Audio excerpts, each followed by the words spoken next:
What's going on, guys? It's your boy Justin, and welcome to another Boom Beach Frontlines video. So as you guys know, Boom Beach Frontlines recently came out to many countries earlier in August 2022, and of course I've been seeing a lot of videos done for Boom Beach Frontlines to help newer players, and I've come across some videos that try to help with what are the best troops in the game and all that, but I haven't seen anyone make a video that actually goes fully in depth and explains why they chose everything, and also is a longtime player, which happens to be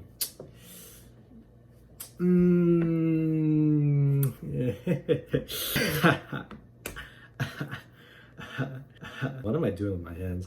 You guys can trust me on this. There is not going to be a single video that does what I'm about to do here better. So if this video helps you out, subscribe to the channel if you haven't already. Now I'm gonna be doing this video for pretty much anyone that's a beginning player. So I would say like anyone that's, like Silver League or lower than that. I'll be covering 3 slots, 4 slots, and 5 slots, so it really doesn't matter who you are. That being said, if you do not have 5 slots yet, save this video, come back to it later. I think it'll help you out. But don't click off, because no matter what, this will help you. So, you know what? Let's just not waste any time. Here's the deck. This deck doesn't really have a name. I think I'll just call it like the classic deck or something, because that's pretty much what it is. And the reason why I call it the classic deck is because I think this deck has always been good, and I think it will probably continue to be that way in literally any meta. So I'm not saying that this deck is the best deck in the game. It would depend on when you're watching this. Even as of recording right now, it's not the best deck in the game, but it is the best deck in the game for beginning players and for players who want to get a grasp of what to do. And so before you get angry, I already know what some people are about to say. I know there's no cluster. The reason there's no cluster is because of what I just said. I don't think that he will be able to survive every single meta. I'm sorry, okay? I'm sorry. That's just how I feel. But anyways, I gotta do a little bit of explanation here. So first things first, I gotta kind of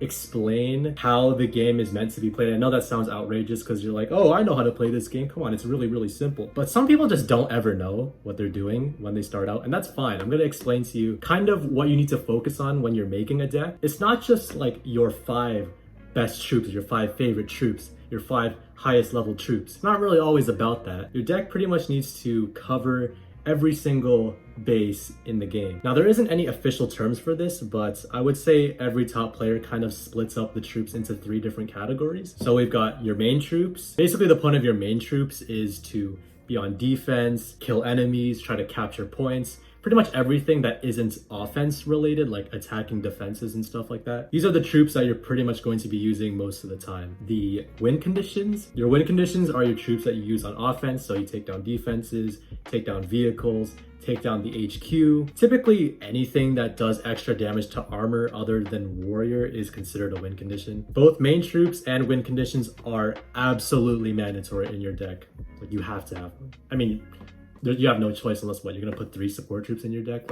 And we've got support troops, which is the only category that's not actually mandatory, but they do exist, right? For the main troops, you've got Assault, Heavy, Laser Ranger, Sniper, Cluster, Shotgunner, Flamer, don't use Flamer, and Commando. Your win conditions involve Zooka, Firebomber, and Jetpack. And finally, your support troops, Medic, Booster, I love Booster by the way, and Cryoneer. I'm not gonna be talking about support troops though, because I think that they're not mandatory in any way. Only a certain group of players will pick up support troops, and I think if you're just trying to learn the main premises of this game, you can worry about support troops at a later time. You don't have to worry about them. And this is coming from someone who plays a support troop.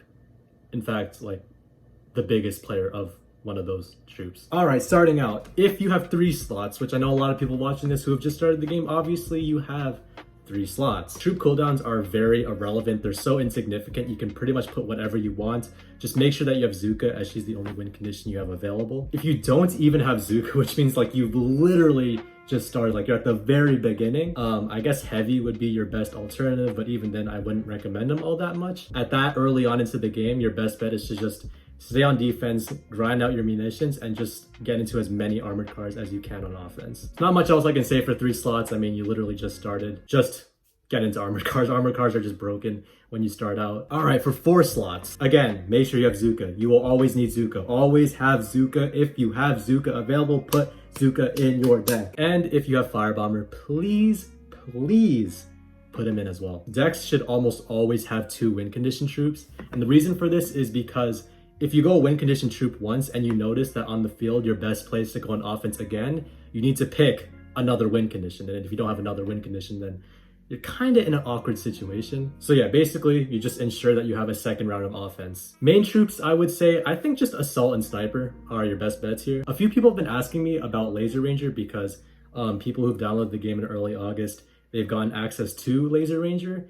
They've asked me, should I go Laser Ranger? Should I put her in my deck? And what I would say about that is I would only go for her very early on if she is higher level than most of your other troops. But I would definitely say, like, once you unlock alliances, keep Sniper in there instead of Laser Ranger. And the reason for that is she's just one of the most consistent cards out there. I would say definitely prioritize her over Laser Ranger if she's at least an equal level to Laser Ranger. Because unlike Laser Ranger, you can request Sniper cards for people to donate to you in your alliances.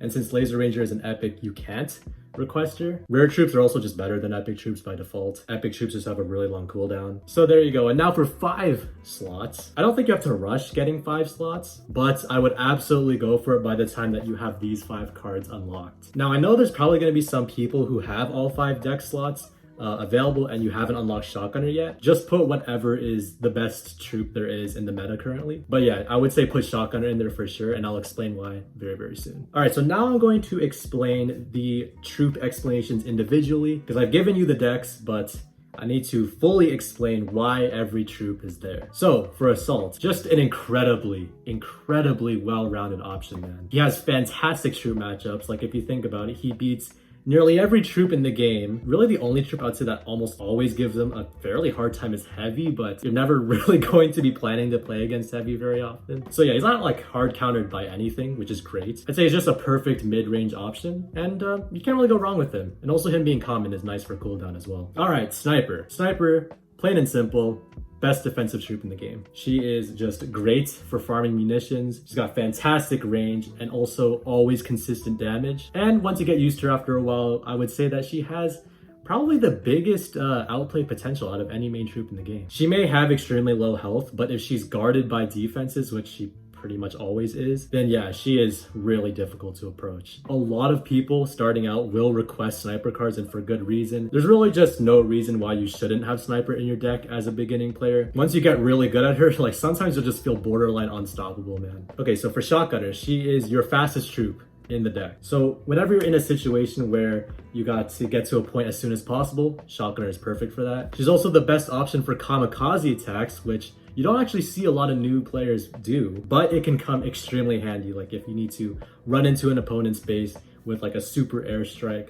boom bundle, bomblets, like it can be really scary if you're not paying attention. Also, she like completely shuts down Zooka and Firebomber. Like there will be times where there's someone going on a win condition troop, Zooka or Firebomber, Shotgunner approaches them, they don't even get a single shot off. For Zooka, mandatory, no matter what. The moment you unlock this troop, you must have her in your deck. She does 3 times damage to armor, so you are definitely going to want to use her if you want to take down vehicles, which it's gonna happen like almost every game. So she pairs well with many power-ups on offense, especially ones that take damage for you. For example, Grunts, which you unlock very early on, of course. Pro tip, combine Grunts with Zooka, and you can take down many of the defenses in the game, even Boom Cannon. Also, pro tip number 2, you can pick her at the start of the game if it has Mega Critter. Since you can buy Mega Critter at the start of the game, you can counter pick that with Zooka, and Zooka will counter Mega Critter. There's just no troop in the game that does what Zooka can do better. It's that simple, man. And last but not least, our 5th one, Firebomber. Only troop in the deck that can attack over obstacles, and he just has a ridiculous range. He's great for chip damage, and he's also solid at taking down defenses that may be hard to reach. Just having him and Zooka together, it just does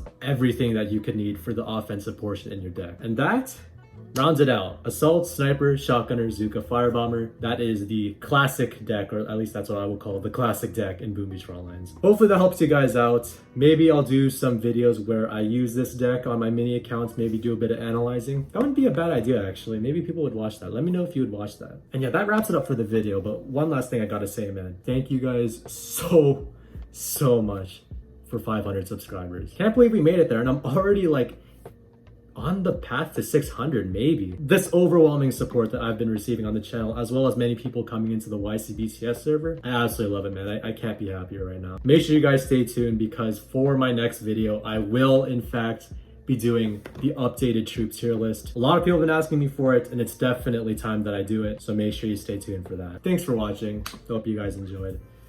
I will see you when I start making people angry with another tier list. So that will be fun. All right, peace out. Goodbye.